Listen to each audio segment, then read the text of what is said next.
Kita mau perang, sebutkan harinya, sebutkan tempatnya, sebutkan tanggalnya. Bawa kau punya pasukan monyet semua. Kami akan lawan kalian sampai tetes darah terakhir. Kami akan bersihkan NKRI ini dari monyet laknat yang merusak NKRI kita. Setuju tidak? Takbir. Semuanya angkat tangan. Takbir. Takbir. Takbir.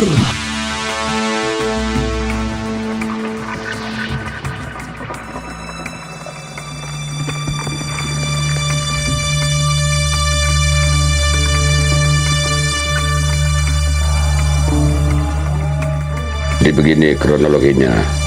Sebelum PWLS turun ke lokasi, kita di briefing dulu di halaman masjid besar di situ. Masjid apa saya tidak tahu gitu ya.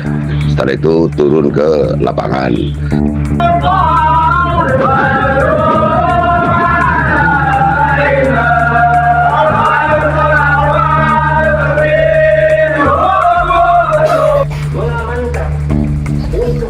Jarak di antara masjid ke lapangan atau lokasi pengajian itu sekitar 900 meter. Nah ternyata di sekitar pengajian itu, karena pengajian masuk ke gang, itu di jalan utama sudah dihadang oleh polisi dengan pagar betis rapat itu. Dan di jalan utama sudah dihadang oleh polisi dengan pagar betis rapat itu. Dan kendaraan-kendaraan polisi, jadi kita tidak bisa masuk gitu. Tapi setelah beberapa saat kemudian ada info bisa masuk melalui jalan gang yang nanti bisa menuju ke lokasi. Nah dari info itu teman-teman PWLS itu menuju ke lokasi yang ditunjukkan tadi gitu, menuju gang itu. Ternyata betul di situ bisa masuk bisa menuju ke lokasi.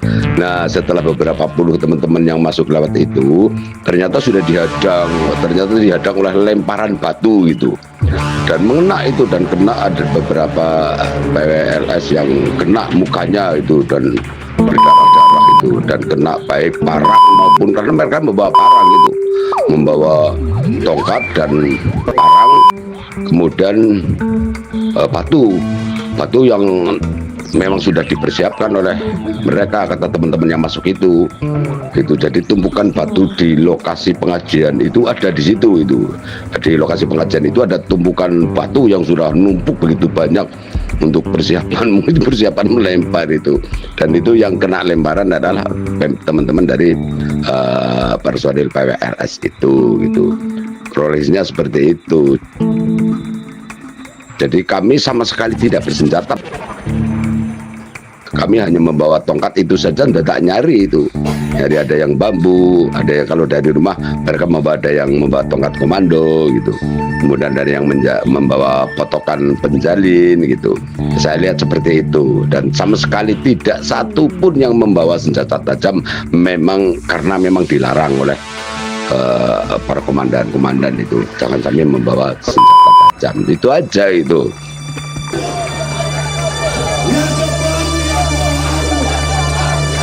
Jadi kalau setelah kesini kok ada berita membawa PWLS membawa tongkat yang berisi senjata tajam, bagaimana wong itu tidak nyari di lokasi kok, ada pring di bawah pring, ada kayu di bawah kayu gitu. Jadi nggak ada.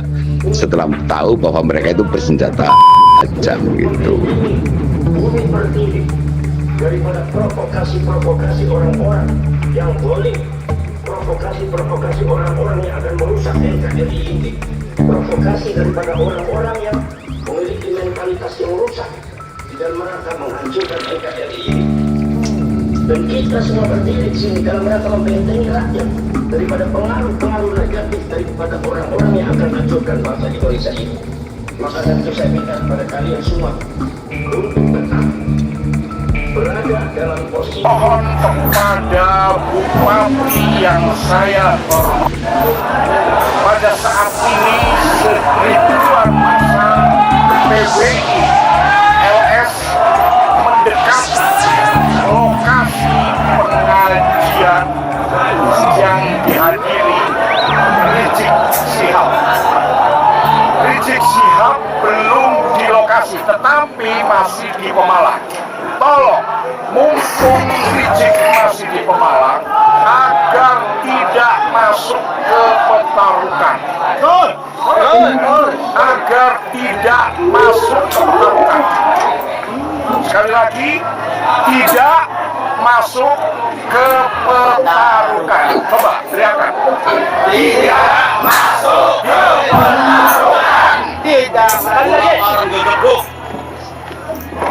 Mohon ketegasan Pak Bupati Pemalang.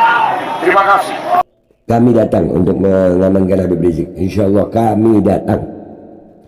Dan kami berharap PWI jangan mundur. Ya, tolong jangan mundur. Datang kalian. Ya, tanggal 23 Juli itu kalian datang. Tolong jangan cuma di media sosial. Tolong buktikan bahwasannya kalian memang benar-benar mau menghadang Habib Rizik. Ini kesempatan. Kalian kan selama ini nggak pernah ketemu kami di lapangan.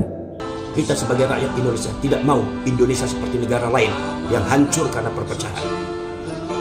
Kita sebagai rakyat Indonesia tidak mau hancur hanya karena provokasi oknum-oknum yang tidak bertanggung jawab semacam orang-orang semacam Rizik Syihab.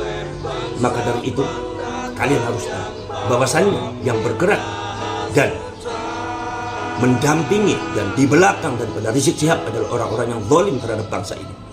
Yang datang malam hari ini, mereka mau ngaji, mereka mau taklim, mereka mau tuntut ilmu, mereka mau sholawatan, mereka bukan mau perang. Betul, betul. Tapi kalau mereka diganggu, umat Islam tidak akan pernah mundur selangkah pun tidak sudah. Selalu akan ada. Itu saya pesankan kepada Bapak Dandim, Pak Kapolri, tolong Pak. Beberapa waktu yang lalu di masjid ujung sana ada 5 jamaah diserang dengan pedang. Ada 5 orang terluka sekarang ada di pelataran masjid. Nah, saya minta kepada Bapak Dandim dan seluruh jajarannya, begitu juga Bapak Kapolres, seluruh jajarannya, segera kejar para pelakunya. Tangkap mereka. Mereka sudah bawa senjata tajam menyerang jamaah yang ngaji. Tidak boleh dibiarkan. Tangkap, tebaskan mereka.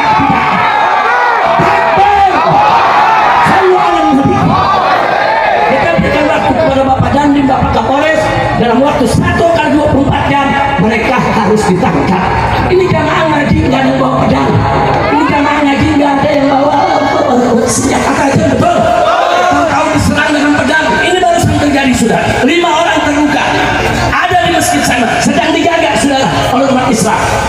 Karena itu saya minta Pak Dandim kejar pelaku, tangkap mereka, jebloskan ke penjara. Begitu juga Kapolres. Kalau Bapak Dandim dan Bapak Kapolres tidak bekerja 1x24 jam, kami akan kirim pejuang-pejuang Islam untuk kejar kasus Islam. Karena umat Islam cinta damai tidak, cinta tenang tidak. Kita datang kemari mau perang atau mau ngaji, tapi kalau diganggu diam atau lawan. Kurang ajar saudara, ada 5 orang mau ikut ngaji.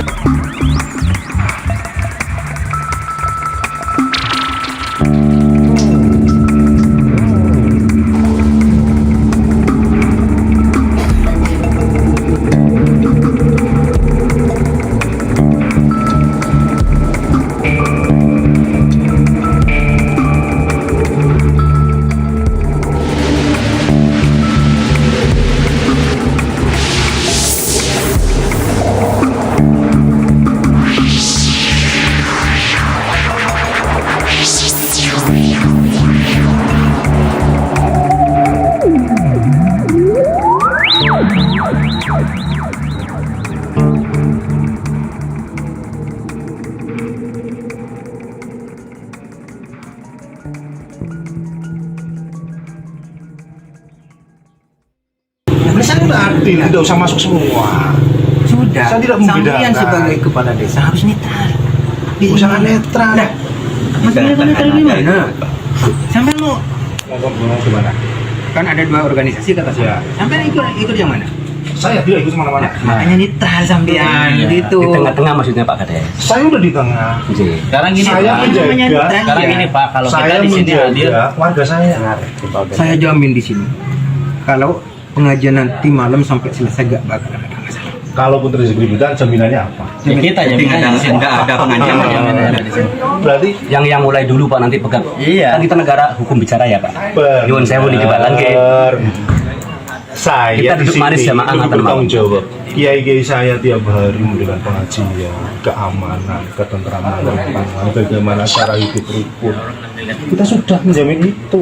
Kenapa? Karena medsos organisasi yang berbau provokasi-provokasi itu tolong dihilangkan. Nah, karena ada hal-hal yang sekiranya itu menjadi potensi ribut, itu harusnya kan dicegah gitu loh. Bagaimana dulu pihak kepolisian mencegah ketika Kiai Imad itu ingin melaksanakan kegiatan di salah satu fakultas. Kan dilarang, dicegah. Ya diikutin, kita hormatin hukum gitu. Tetapi ini kok ngotot banget. Pada akhirnya terjadi bentrok. Satu sama lain, pertumpahan darah. Ya besok-besok ada berita kabar meninggal dari kubu satu dan kubu yang lain. Tapi paling tidak, apa? Pemerintah haruskah seperti ini terus? Mengambil keputusan itu setelah terjadi seperti tukang parkir itu. Kalau Anda sering lihat tukang parkir itu datang, ya nanti datangnya itu orang parkir orangnya nggak ada, gitu. Tukang parkirnya nggak ada. Tapi ketika pergi nanti orangnya baru ada. Ini bukan mau menyudutkan tukang parkir, bukan. Contoh-contoh seperti itu kan tindakannya itu kan harus diambil dari awal, gitu loh. Kalau memang ini menjadi sebuah akibat daripada bentrok, ya kan yang terjadi harusnya kan ditindaklanjuti. Negara ini kan punya intelijen gitu. Sudah tahu lebih dulu bahkan 100 kali kabar itu duluan negara ini lebih tahu daripada kita-kita. Nah, artinya apa? Apakah hal ini menjadi pembiaran? Terus isu-isu yang dipanas-panaskan, oh ini kalah perang, oh itu kalah, oh ini mati. Apakah maunya seperti itu kita negara ini? Kan tidak juga, saudara. Ya, harapan saya ya sebagai masyarakat ini yang awal menyuarakan tentang bagaimana meluruskan terkait dengan persoalan nasab ini, pada akhirnya melebar kemana-mana. Ya ini apa dampak pembiaran itu sendiri. Kalaulah hari ini terjadi hal semacam ini, ya besok-besok bahkan mungkin lebih parah. Seperti itu aja. Terima kasih. Mungkin nambahi atau kalau memang ada salah saya diingatkan ya Bang Dijat. Kalau masalah hukum, saya itu sangat benci sekali karena ada statement atau narasi bahwa hukum kita ini diciptakan hanya untuk dikhianati. Jadi intinya hukum kita buat untuk dilanggar. Itu sangat miris kalau menurut saya.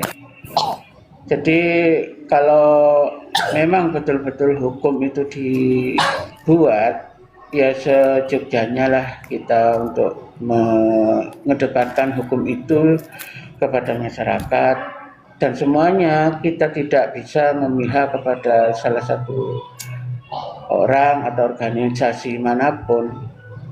Nah, kalau saya rasa organisasi kalau sudah terlarang begitu kayak FPI, kenapa kok bisa masih berkeliaran seperti itu dengan bebasnya?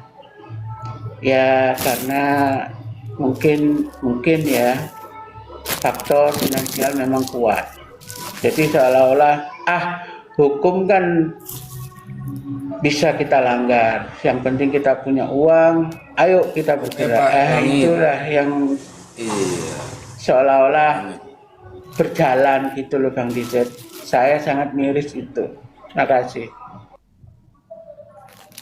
Monggo Pak Langit. Kan ya begini ya Bang ya, sedikit mau nambahin dulu. Untuk apa ada simbol negara tidak boleh kalah dengan siapapun? Untuk apa ada pernyataan seperti itu? Kalau pada akhirnya terjadi pembiaran semacam ini, kan maklumat itu kan sudah jelas terkait dengan simbol-simbol yang terlarang. Kenapa hari ini dibiarkan, justru malah dilindungi? Ini negara ini mau dibawa kemana? Kalaulah misalkan hari ini itu kita tuh terjadi chaos ya, ribut satu sama lain, yang tidak mampu itu bukan negaranya, tapi mereka yang melaksanakan tugas dan amanat yang diberikan oleh negara itu. Dan wajib kita tegur ini gitu. Tidak bisa dibiarkan saudara. Apa? Nyawa yang meninggal ini. Kita boleh perang orasi, kita boleh di debat sana sini. Tapi kalau sudah menyangkut masalah bentrokan ini, menyangkut masalah fisik, negara wajib turun gitu. Nah sekarang kepada Pak Prabowo, tolong dong dilihat persoalan ini. Kalau memang Kapolrinya nggak bisa, ganti Pak. Itu aja. Bagaimana dengan kebijakan terkait dengan maklumat itu gitu. Nah sekarang itu PWI itu menjalankan maklumat itu, tapi dianggap sebuah kesalahan. Lah terus harus bagaimana? Kita diam terus begitu. Setelah melihat semua fenomena yang terjadi ini gitu. Ini kan akumulasi dari apa yang selama ini terjadi gitu di lapangan. Nah ketika dia reaksi seperti ini ribut-ribut, makin menantang-nantangin ya. Saya tidak apa ya, dalam hal ini tuh merasa khawatir terhadap negara ini wajar. Karena jujur ya saudara, kalau kita semua itu belajar dari sejarah, negara kita ini berdirinya itu tidak dalam keadaan baik-baik gitu loh. Banyak sejarah-sejarah kelam terjadinya. Bentrok antar satu dengan yang lainnya. Bagaimana itu? Madiun 48. Bagaimana 65? Apakah hal itu akan terulang lagi? Kalau ini dibiarkan, ini bisa terjadi saudara sekalian. Kenapa dari satu sisi pihak merasa kok hukum ini kok tidak berjalan gitu. Sementara sesuatu yang sudah dilarang kok dibiarkan. Artinya apa? Nah inilah yang dikhawatirkan. Jangan dipungkiri, PWI itu tuh banyak. Bahkan masyarakat itu lebih banyak mendukung PWI. Nah jangan sampai ini dibiarkan lepas. Ketika hukum itu tidak dipandang lagi sebagai aturan, nah maka ya bersiap-siaplah Indonesia ini. Ya kita menyayangkan aja dari anak bangsa gitu ya kan. Kita boleh berbeda pandangan, tetapi kalau sudah menyangkut masalah hal seperti ini, ya kalau pemerintah itu nggak turun tangan, menyikapi setegas-tegasnya, ya maka ini tidak menutup kemungkinan peristiwa lampau itu akan kembali terulang di Indonesia ini. Terima kasih. Monggo Kang suara lagi. Assalamualaikum warahmatullahi wabarakatuh. Sebagian besar dari suara hati saya, suara kebenaran dan suara langit sudah disampaikan oleh abang kita, Bang Din. Dan saya miris ya, terjadi bentrokan seperti itu sebelum ada penanganan preventif dari pihak penegak hukum itu sendiri. Seharusnya negara peka lah untuk langkah-langkahnya, bukan peka hanya secara insting. Saya kira negara udah tahu kok, tetapi kenapa tidak ada langkah preventif dengan berdasar hukum dan undang-undang, ketetapan yang sudah ada, yang telah disepakati oleh forum kenegaraan, gitu loh. FPI, HTI itu sudah sudah terlarang, sepakat loh negara ini, dan itu sudah dibubarkan. Apakah lembaga hukum dan lembaga penegak hukum ini tidak merasa diinjak-injak kah?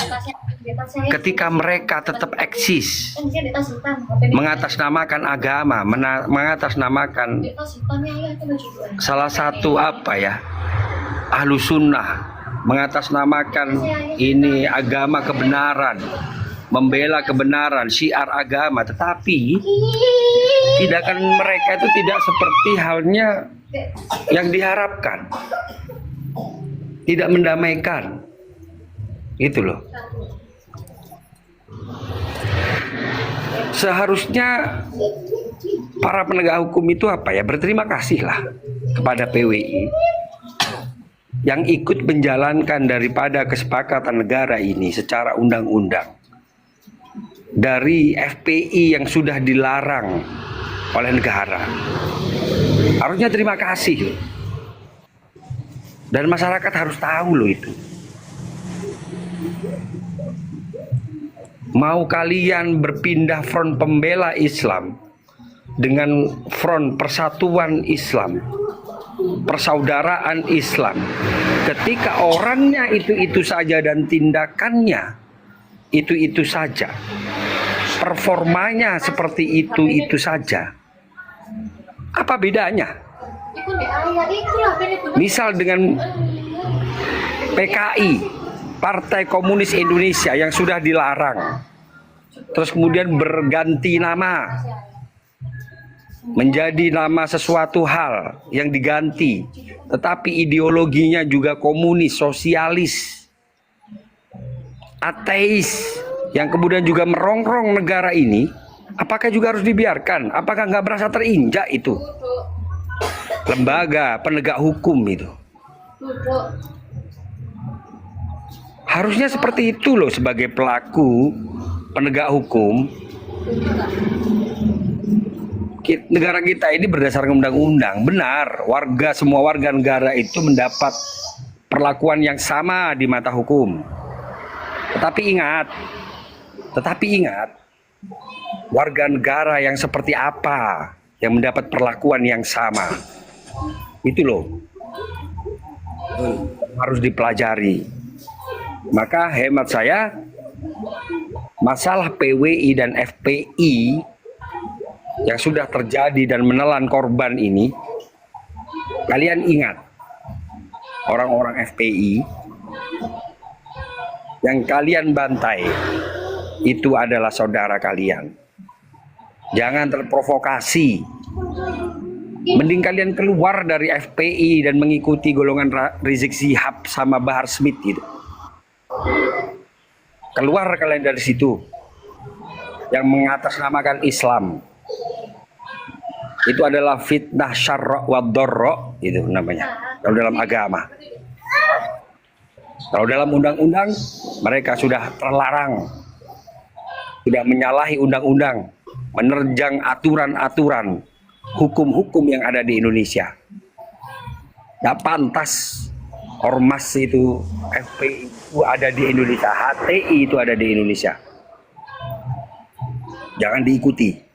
Terima kasih. Itu saja. Ya, terima kasih Pak Langit. Ya, jadi begini ya. Kita ini kan melihat bahwasanya memang yang pertama, kenapa saya lebih melihat ini pada kerangka pengawasan hukum ya. Karena memang kita melihat ada ambiguitas di sini dan pemanfaatan celah legal oleh mereka. Dan kita tahu pemerintah ini kan terkadang ambigu ketika mensikapi ormas, karena memang ormas ini kan lahan basah bagi mereka para politisi, sehingga mungkin dalam benak saya atau lemahnya pengawasan pada ormas dengan MK ya, dengan putusan MK itu seolah-olah menjadi sebuah hal yang memang sengaja dibiarkan akan kemudian terjadi bentrok di lapangan. Inilah yang memang mungkin kita perlu kritisi. Jadi sebelum ada tindakan hukum, pemerintah mestinya juga merevisi celah-celah yang kemudian dimanfaatkan oleh beberapa pihak ya untuk membuat chaos negara ini. Maka saya rasa sebelum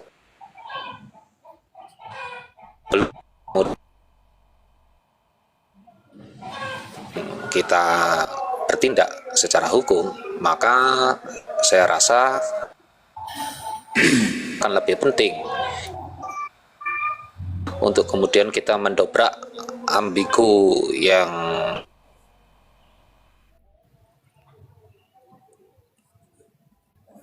hilang, suaranya hilang Bang. Atau jaringan saya ya? Sinyalnya hilang, sinyalnya yang kiri. Itu Kang Giri. Ya, mungkin begini Bang Giri, jangan melihat itu dari aspek legal formal itu gitu loh. Tapi coba Anda lihat dari substansi hal yang memang menjadi itu larangan. Nah, kalau kita tarik aja lah persoalan ini ya kan, kepada maklumat Kapolri itu udah jelas simbol-simbol atau ya apa namanya atribut-atribut kegiatan-kegiatan yang menyerupai gitu. Nah, itu pun dilarang. Yang menyerupai siapa? Kegiatan yang ini gitu. Nah, kenapa kita tidak, kalaulah misalkan ada teori yang mengatakan undang-undang ormas itu tadi boleh atau tidak, kita skip, kita tidak masuk ke wilayah itu. Tetapi kita menekan kepada pemerintah yang sudah mengeluarkan maklumat itu, yang sudah mengeluarkan SKB 6 menteri itu, yang telah membubarkan organisasi ini. Tapi kenapa organisasi ini kok masih tetap eksis? Nah, itu yang kita desak kepada pemerintah itu semacam itu. Kenapa kok ini dibiarkan?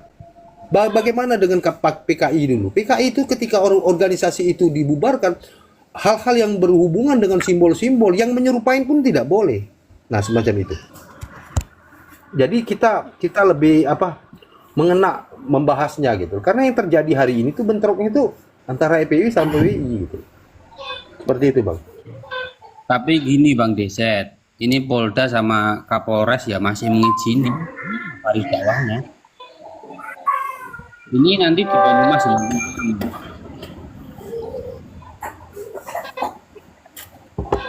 Ya, begitulah Bang, maksudnya itu kan. Kalau sudah terjadi seperti ini, ya toh, kalau misalkan PWI itu mengambil langkah, artinya mencegah untuk hadirnya orang tokoh itu yang dianggap provokatif, salahnya itu di mana gitu? Justru malah terjadinya pembiaran di sini. Nah, yang melaksanakan untuk menjaga kegiatan tentram ini kondusif atau tidak itu kan pemerintah kan lebih tahu gitu. Nah, ketika udah tahu ini bayangannya ini akan terjadi huru-hara, ya satu-satunya langkah yang perlu diambil adalah mencegah untuk terjadinya bentrokan itu dengan cara apa? Meniadakan acara itu. Harusnya kan seperti itu. Dulu kan Kiai Imad juga kan sering dibatalkan acara-acara dia. Kita ribut gak? Enggak. Karena apa? Karena kita tunduk dan patuh dengan pemerintah. Nah, ini kan apakah harus seperti ini dulu terjadi korban kedua belah pihak? Terus yang korbannya kita juga gitu. Semacam itu, Kang. Assalamualaikum warahmatullahi wabarakatuh. Ya, saya mohon izin setelah ini turun ya, karena jadi begini. Ini kan sudah terjadi. Ini sudah terjadi. Yang paling Lanjut. yang bentau tindakan ke depan itu tetap sejalan dengan pemerintah. Karena kalau kita katakanlah ambil contoh kejadian masa lalu saat PKI itu nggak jauh beda dengan yang terjadi sekarang kan. PKI 6548 itu mereka yang memulai duluan. Ketika demonstrasi di jalan-jalan mereka dibiarkan sama militer itu pakai senjata, pakai sabit kan. Dalam bentrokan pertama itu pihak pemenang pasti kalah, itu hal yang biasa. Tetapi bagaimana kita itu berjalan beriringan dengan pemerintah. Karena setelah ini itu yang kebijakan pemerintah itu yang penting. Bagaimana itu bisa menguntungkan pihak kita kan begitu. Karena nggak mungkin kita akan bisa saling membalas, katakanlah pakai dendam bentrok. Sini korban satu, sana harus berapa. Itu tanpa sepengetahuan intelijen itu nggak mungkin. Jadi yang paling penting menurut saya bagaimana tetap kita itu sejalan dengan pemerintah. Itu sih menurut saya. Jadi gitu teman-teman ya, saya ini masih mengantar anak. Menyela sebentar. Sebenarnya bukan ini menguntungkan kita atau menguntungkan mereka atau menguntungkan siapapun. Tapi harus selaras dengan undang-undang. Yang diuntungkan masyarakat, warga negara Indonesia, semuanya. Sebenarnya di situ, abangku.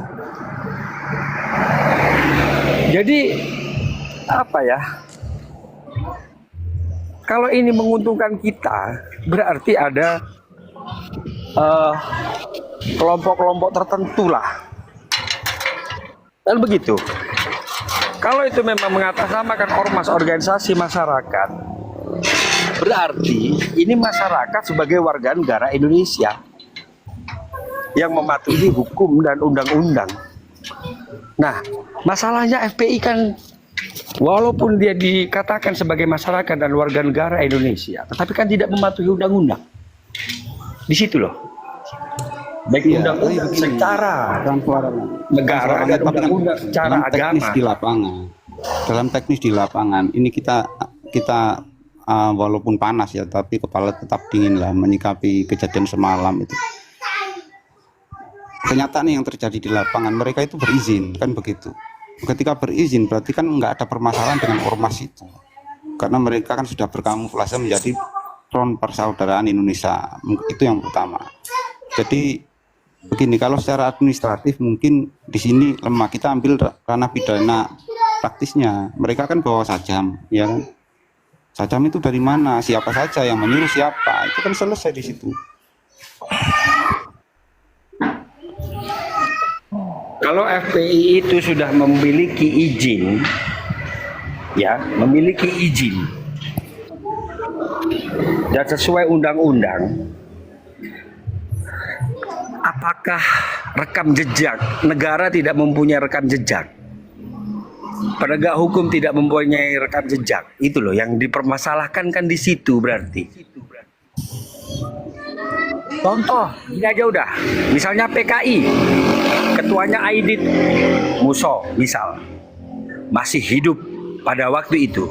Kemudian minta izin lagi kepada negara dengan nama yang sama, tetapi dengan nama pengaju atau pimpinan yang sama, gerakan yang sama, ideologi yang sama. Kemudian diganti namanya menjadi Partai Kebangkitan Indonesia misalnya, PKI. Apakah itu dilegalkan sebenarnya? Enggak toh. Harusnya seperti itu loh. Ini kritik dari saya lah untuk penegak hukum. Di situ loh. Iya, kita semua sepemahaman. Pasti nggak akan dilegalkan. Nah ini kok bisa legal dapat izin gitu loh. Nah permasalahannya kan itu ada izinnya. Maksud saya teknis di lapangannya seperti itu. Jadi kalaupun itu nanti dipermasalahkan, konsekuensinya ya bukan hanya FPI tapi aparat yang ada di situ itu juga harus menanggung resikonya, kan begitu. Kan di panggung itu ada aparat. Makanya itu tadi begini, Kang Suara Langit. Tadi kan mengenai putusan MK nomor 82 tahun 2013 itu, ini memang celah bagi ormas-ormas atau masyarakat yang gak jelas untuk bikin sebuah gerakan atau ormas. Makanya kan tadi saya ingin kemudian mengkritisi masalah ini, karena kalau saya melihat ini ambiguitas dari pemerintah.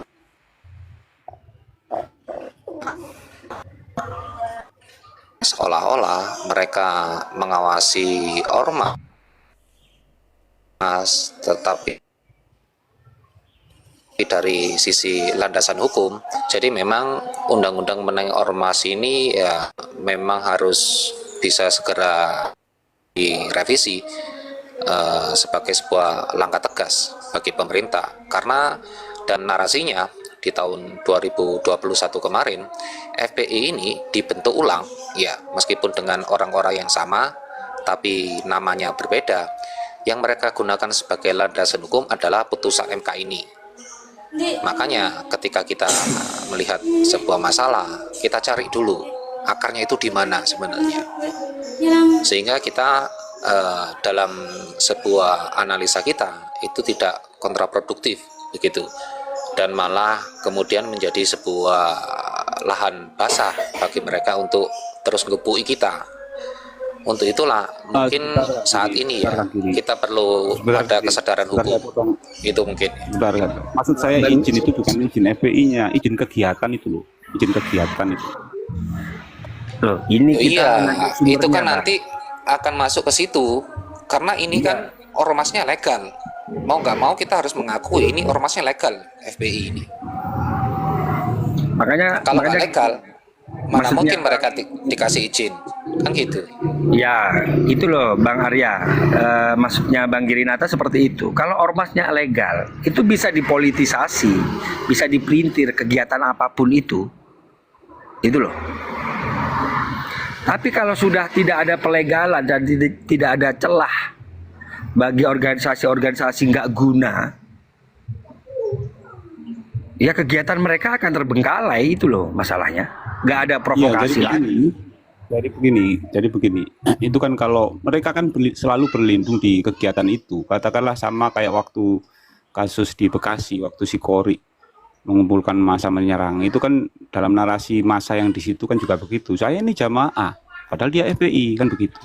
Sama seperti ini, mereka akan berlindung pada kegiatan itu. Dia jamaah istighosah lah yang begini. Tetapi nanti kalau kita fokus pada teknis kejadian, di situ ada pembawa sajam, itu kan jelas melanggar pidana itu kan. Itu nanti mengarah mereka ini siapa? Ternyata mereka FPI, begitu.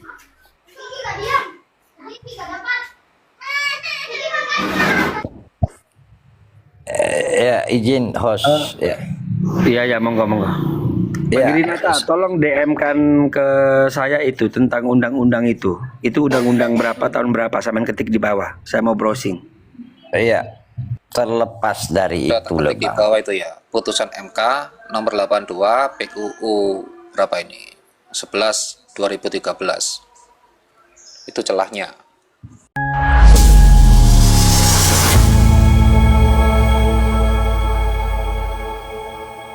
Itulah tadi kronologi kejadian mulai dari awal pemicu bentrok sampai selesai kejadian, yang mana dari pihak FPI membawa senjata tajam. Dan tadi kita sudah dengar bersama diskusi yang sangat luar biasa tentang kejadian. Semoga saja ini tidak terjadi kembali agar tidak jatuh korban lebih parah dan lebih banyak lagi.